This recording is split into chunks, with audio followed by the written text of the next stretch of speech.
In September of 1955, Mercury dealers received something they hadn't asked for: the cheapest Mercury ever built. The 1956 Mercury Medalist arrived in showrooms priced at $2,054 for the two-door sedan, undercutting Mercury's previous entry-level model by $100 and sitting just $60 above a Ford Fairlane hardtop. It was Mercury's attempt to attract budget-conscious buyers who wanted something more prestigious than a Ford but couldn't quite afford a traditional Mercury. The Medalist story is one of corporate confusion at its finest. This was 1956, the year Elvis Presley exploded onto the national stage. President Eisenhower was re-elected in a landslide, and American car buyers had money to spend. The post-war economic boom was still roaring. Gas cost around 30 cents a gallon, chrome was king, and bigger was always better. Yet Mercury, caught between its sibling divisions at Ford Motor Company, couldn't decide what it wanted to be. Should it compete with Pontiac and Dodge in the lower reaches of the mid-price market, or should it aim upward toward Oldsmobile and Buick? The Medalist represented the down-market strategy. The problem was that Mercury simultaneously introduced the glitzy Montclair Phaeton to chase upscale buyers. This schizophrenic approach confused dealers and customers alike. Here's what makes the Medalist particularly fascinating. Mercury killed it after just one model year in 1956, then brought it back for 1958 only to kill it again. This wasn't a car that failed because of poor engineering or ugly styling. It failed because Ford Motor Company couldn't figure out what Mercury was supposed to be, a problem that would plague the division for decades until its final death in 2011. Understanding what happened to the Medalist requires understanding the pressure cooker that was the American mid-price car market in the mid-1950s and the gathering storm that would devastate that market by 1958. This is the story of a car caught in the crossfire of corporate politics, market forces, and terrible timing. The context: Mercury's identity crisis. Mercury entered 1955 riding high. The division had sold over 329,000 vehicles in 1954, positioning itself as a solid player in the competitive mid-price segment. But Ford executives looked at General Motors with envy. GM had mastered the art of market segmentation with Chevrolet at the bottom, followed by Pontiac, Oldsmobile, Buick, and Cadillac at the top.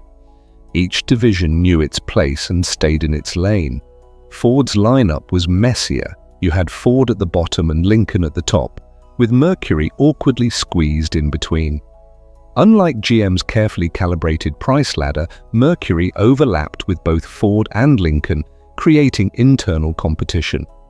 Even worse, Mercury had been sharing its body with Ford since the mid-1940s, making it difficult to justify the price premium.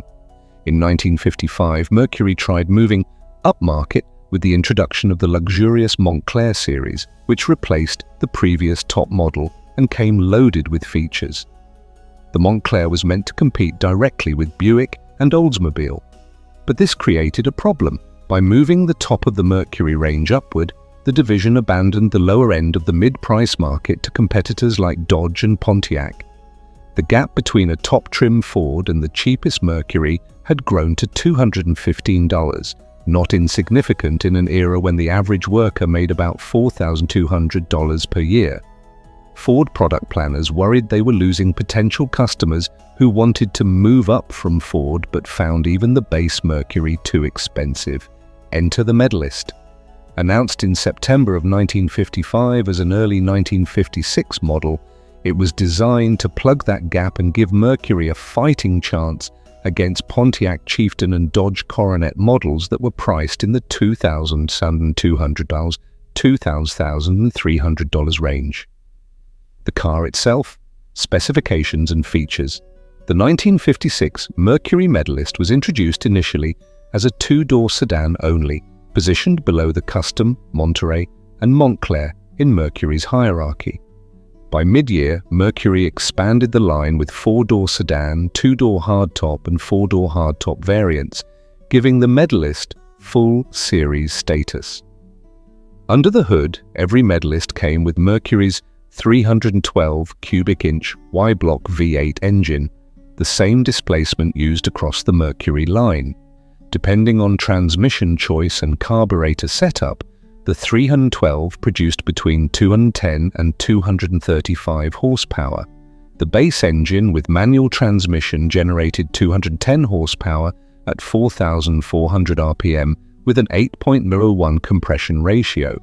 Cars equipped with the Mercury 3-speed automatic received a 225 horsepower version with 8.41 compression. Later in the model year, a 235 horsepower variant with 9.01 compression became available. All 1956 Mercury engines featured gold-painted blocks and cylinder heads, a distinctive touch. The different power levels could be identified by valve cover colors: red for the 210 horsepower, blue for the 225 horsepower, and argent silver for the 235 horsepower versions. The Medalist rode on Mercury's standard 119-inch wheelbase, the same as other Mercury models. This was 7 inches shorter than a DeSoto, but identical to Ford's platform, reinforcing the reality that Mercury and Ford still shared basic architecture. Standard equipment was sparse by Mercury standards. The Medalist came with textured vinyl upholstery, not the plusher cloth and vinyl combinations found in higher trim Mercurys. Buyers got rubber floor mats instead of carpeting, chrome window surrounds and a rear quarter-panel stainless steel trim piece provided some visual distinction, but the overall impression was one of restraint. Mercury did offer 2 innovative paint schemes: traditional two-tone with a roof color over a different body color, and flow-tone, where the roof and lower body shared one color while the upper body wore another. Buyers could choose from 31 traditional two-tone combinations and 28 flow-tone schemes, nearly 60 options in total.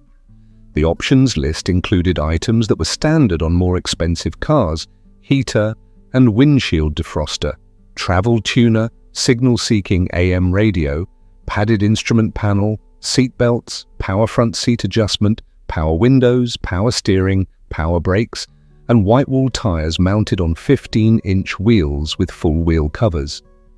Mercury built 20,582 Medalist 2-door sedans for the 1956 model year at the $2,254 base price. Production numbers for the mid-year editions aren't precisely documented in available sources, but total Medalist production likely exceeded 40,000 units when all body styles are included.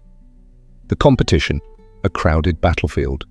The mid-price market in 1956 was a bloodbath. General Motors dominated with 3 strong contenders. Pontiac had rebuilt its image with the performance-oriented Chieftain and Star Chief models. Oldsmobile's 88 and Super 88 were perennial favorites, combining the division's legendary Rocket V8 engines with solid build quality. Buick's Special, positioned as the entry-level Buick, was outselling many competitors by banking on the prestige of the Buick nameplate. The Buick Special for 1956 started at roughly $2,200 for the base 2-door sedan and came with a 322 cubic inch V8 rated at 220 horsepower. Competitive with Mercury's offerings, Hagerty valuation. Buick had suffered quality control issues in 1955 and 1956 as the division expanded production too rapidly, but the Special's sales remained strong because buyers valued the Buick badge.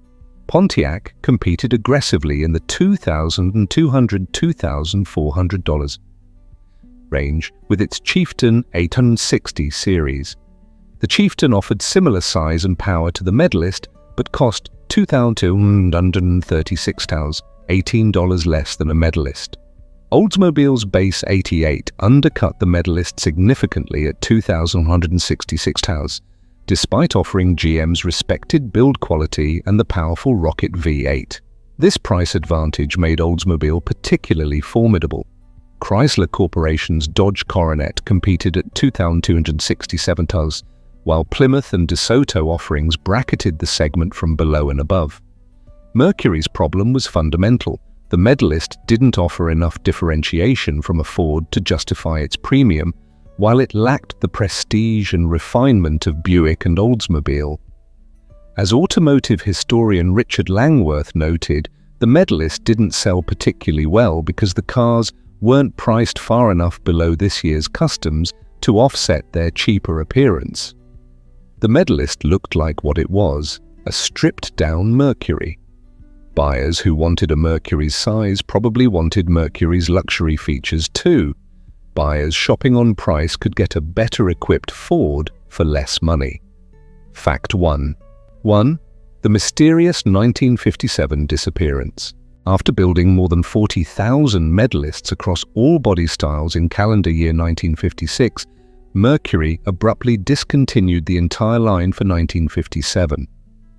The Custom Series, which had been Mercury's entry-level model before the Medalist's arrival, was also eliminated. For model year 1957, the Monterey became Mercury's base offering. But here's the twist. The 1957 Monterey started at prices that fell less than $100 short of what the 1956 Montclair, Mercury's premium model, had cost.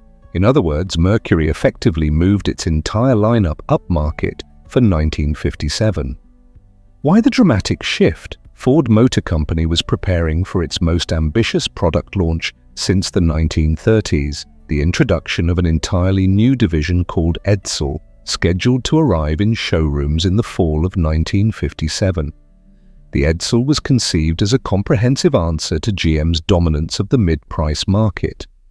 Ford planned to slot Edsel between Ford and Mercury, offering multiple series at various price points.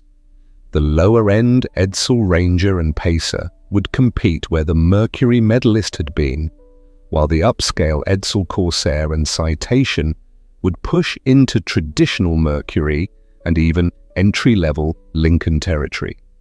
For 1957, Mercury received a complete redesign with a unique 122-inch wheelbase, longer than Ford, shorter than Lincoln. The division finally had its own body shell for the first time in years. Mercury was being repositioned as a genuine mid-price luxury car, leaving the lower price fighting to Edsel. Product planners at Dearborn apparently decided there was no room for the Medalist in this new world order. The Monterey would serve as Mercury's entry point, while Edsel would capture price-conscious buyers. This decision reveals a critical miscalculation. Ford executives assumed the mid-price market of 1957 and beyond would resemble the robust market of 1954 through 1956. They were about to be proven catastrophically wrong. The gathering storm, economic recession. The Edsel launched on E-Day, September 4th, 1957, amid massive publicity. But by that point, the American economy was already sliding into recession. The downturn officially began in August 1957 and would last until April 1958.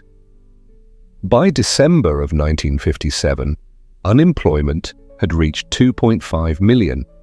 Department store sales dropped 5%. Sales of manufactured goods fell 12.4%.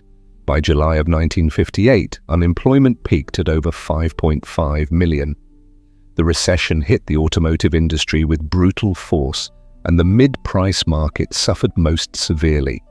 While the low-price field saw sales decline, the mid-price brands watched their market collapse. Between 1955 and 1958, output of premium-priced brands plummeted nearly 60%. Several factors converged to devastate this market segment. First, the recession meant fewer people could afford to move up from a Chevrolet or Ford to something more expensive. Second, the full-size cars from all manufacturers had grown enormous, heavy, and thirsty. A top-line Ford or Chevrolet now offered nearly as much interior space as a mid-price car, but at lower cost and with better fuel economy.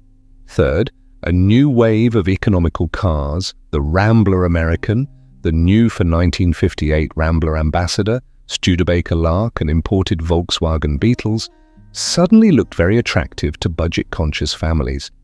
The mid-price market's share of total car sales fell from 37% in 1955 to approximately 32% by 1959, and that decline accelerated through the early 1960s. Mercury weathered the initial storm better than most. Despite the general decline, Mercury held almost even with 1956's roughly 328,000 units, pushing its share of the premium price market to a healthy 13.6%. But this success proved short-lived. The 1958 model year brought disaster. Mercury sales dropped 60% from 1957 levels. The division wouldn't match 1957's sales total until the combined sales of 1958 and 1959 were added together. By 1959, Mercury's output had fallen to just 150,000 units, a 54% drop from 1956, and its market share sank to 9.9%, a post-war low. The Edsel, meanwhile, was hemorrhaging money. Despite massive development costs and an unprecedented advertising campaign, the Edsel sold poorly from day one. The recession, controversial styling, overlap with Mercury, and quality control problems combined to make it one of history's most famous automotive failures. Ford would ultimately lose over $250 million on the venture. In this collapsing market, Mercury dealers were desperate for any product that might bring customers into showrooms. Fact 2. The Medalist's strange return in 1958. For 1958, facing plummeting sales and dealer unrest, Mercury quietly reintroduced the Medalist. This time it was offered only as a 2-door or 4-door sedan, no hardtop variants. The 1958 Medalist carried the same basic mission as its 1956 predecessor: provide an entry-level Mercury at a price point that could compete with cars in the Ford Fairlane 500 range. The 1958 Medalist was powered by the same 312 cubic inch V8, now in a detuned economy specification producing 210 horsepower. Standard features included cloth and vinyl upholstery, a step up from the 1956 model's all-vinyl, full carpeting instead of rubber mats, an electric clock, and chrome window surrounds. 16 standard colors were offered. Pricing positioned the 1958 Medalist at $2,547 for the 2-door sedan and $2,017 for the 4-door, squarely in Ford Fairlane 500 territory, but about $200 more than comparable Fords. The name Medalist itself became a source of confusion. Official press photos showed cars with Medalist block lettering on the front fenders. However, Mercury apparently had limited supplies of these castings and knew there would be no 1959 Medalist. As production continued through the model year, Mercury simply substituted generic Mercury block letters on later cars rather than tooling up new Medalist-specific trim. Some documentation from the period refers to these base models simply as Mercury Custom rather than Medalist, adding to the historical confusion. In the devastated market of 1958, the Medalist managed to find only 18,732 buyers across both body styles, 7,750 2-door sedans, and roughly 10,182 4-doors based on total production figures. Even in a recession year when economy should have been paramount, buyers weren't interested in a stripped-down Mercury. Why the poor showing? Several factors worked against it. First, the 1958 Mercury had grown larger and heavier than the 1956 model, making it more expensive to operate. Second, if you were shopping for economy in 1958, why buy a large Mercury when you could get a Rambler American, Studebaker Lark, or Volkswagen Beetle that offered much better fuel economy? Third, the Medalist was priced too close to better-equipped Fords, creating internal cannibalization. And fourth, if you were going to spend $2,600 on a car in 1958, you might as well spend a bit more for a proper Mercury Monterey that didn't look like the rental car special of the lineup. The 1958 Medalist marked the end of the experiment. Mercury discontinued it after a single model year for the second and final time. Why the Medalist failed? The real reasons. The Medalist's double discontinuation reveals several fundamental problems that would haunt Mercury for decades. Identity. Confusion. Mercury couldn't decide whether it was a near Ford or a near Lincoln. The Medalist represented the near Ford strategy, but Mercury simultaneously marketed itself as a premium brand. These strategies conflicted. As automotive writer J.P. Cavanaugh noted, when trying to prepare the public for a bigger, more expensive Mercury that you know is coming next year, why on earth create the automotive equivalent of a blue light special in the clothing store that you are trying to promote as upscale? Internal competition. The Medalist competed directly with Ford's top offerings. A fully equipped Ford Fairlane could match a base Medalist in features and undercut it in price. This created a situation where Ford and Mercury dealers were fighting each other for the same customers. Market segmentation.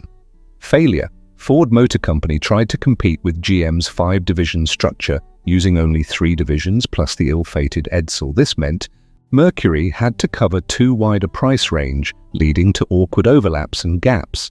Timing. The 1956 Medalist appeared during prosperity, but conflicted with Mercury's upmarket repositioning for 1957.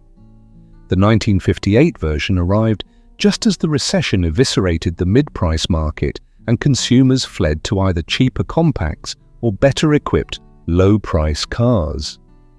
Insufficient differentiation. Both Medalist generations looked like what they were, stripped-down Mercuries. They lacked sufficient visual distinction or feature content to justify their position in the market.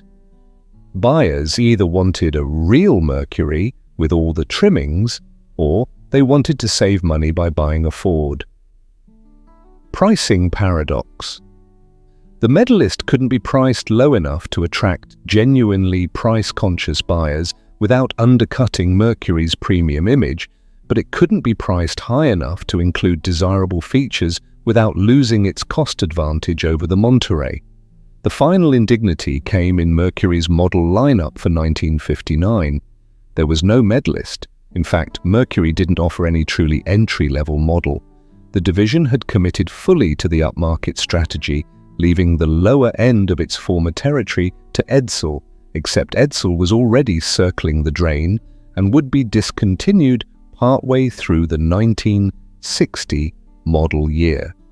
Mercury's long decline. The Medalist story foreshadowed Mercury's ultimate fate. The division spent the next 5 decades wandering between identities, sometimes positioned as a near Ford, particularly in the 1960s and again in the 2000s, sometimes as a near Lincoln, particularly in the late 70s and 80s, but never establishing a clear, sustainable niche. Ford executives briefly found success by dramatically downsizing Mercury for 1961, returning it to Ford's wheelbase and positioning it as a fancier Ford rather than a cheaper Lincoln. The compact Comet kept Mercury dealers afloat during the early 1960s, but the fundamental problem remained. In an American market increasingly dominated by import competitors and changing consumer tastes, there simply wasn't room for a mid-price brand that lacked a clear identity. Buyers who wanted luxury bought Lincolns or Cadillacs or later Lexus. Buyers who wanted value bought Fords. The middle ground disappeared. Mercury's sales peaked one final time in the late 1980s and early 90s, but by the 2000s, the division had become a rebadging exercise, offering little more than Ford models with different grilles and taillights. In June of 2010, Ford announced Mercury would be discontinued. On January 4, 2011, the final Mercury, a Grand Marquis, rolled off the assembly line. The Medalist's production run of just 2 non-consecutive model years stands as perhaps the purest symbol of Mercury's confusion. Here was a car that made sense on paper, plug the price gap, attract new customers, increase volume, but failed in reality because it solved a problem Mercury didn't actually have while creating new ones it couldn't fix. Collector status and values today. The Medalist's rarity and historical significance have made it a modest collector's item, though it remains far less valuable than more glamorous 1950s Mercurys like the Montclair or Monterey hardtops and convertibles. Well-preserved 1956 Medalist examples typically sell in the $20,000, $40,000 range, depending on condition and originality. The 2-door sedans are most common, as they represented the initial model offering. The mid-year 4-door sedan and hardtop variants are somewhat rarer, but don't command significant premiums since sedan body styles are generally less desirable to collectors than hardtops or convertibles. The 1958 Medalist is considerably rarer, with only 18,732 built across 2 body styles. However, market values remain similar to 1956 examples. A well-documented 1958 Medalist 2-door sedan offered for sale in recent years carried an asking price in the low to mid-20s. Neither Medalist generation approaches the values commanded by top-trim 1950s Mercurys. A restored 1956 Montclair convertible in excellent condition can bring $40,000 and $50,000 or more, while the exotic 1957 and 58 Turnpike cruiser models command even higher prices despite their awkward styling. The Medalist remains a footnote in Mercury history, interesting to historians and completists, but not the star of any collection. Its value lies more in the story it tells about corporate confusion, market forces, and the difficulty of defining a brand's identity than in its inherent desirability as a collector vehicle. Lessons from a failed experiment. The Mercury Medalist story offers several enduring lessons about the automobile business. First, you cannot be all things to all people. Mercury tried to compete at both the bottom and top of the mid-price market simultaneously, confusing customers and diluting its brand image. Second, internal competition is often more dangerous than external competition. The Medalist's greatest enemy wasn't Pontiac or Dodge, it was Ford, its own corporate sibling. Third, market timing matters as much as product merit. The 1956 Medalist might have succeeded in a different economic environment, but it arrived just as market conditions were shifting against mid-price cars. The 1958 version had no chance at all. Fourth, perceived value trumps actual value. The Medalist offered legitimate Mercury size and engineering at a lower price, but buyers perceived it as a stripped, second-rate Mercury rather than a premium Ford. That perception doomed it. The Medalist disappeared from Mercury dealerships after 1958, but the confusion it represented never really left.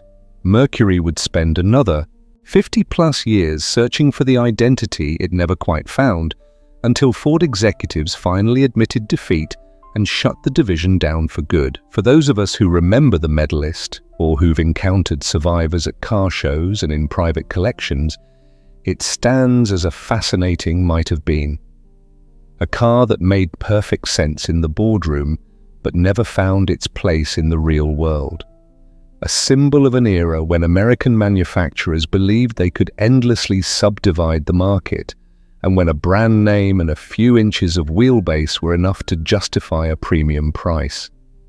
The market, as it turned out, had other ideas. If you owned a Medalist or remember your family having one, I'd love to hear about it in the comments below. These cars are rare enough now that every survivor has a story, and those stories are worth preserving. And if you enjoyed this deep dive into automotive history, please consider subscribing to the channel and hitting that like button. It helps me continue telling these forgotten stories from the golden age of American cars. Thank you for watching, and I'll see you in the next one.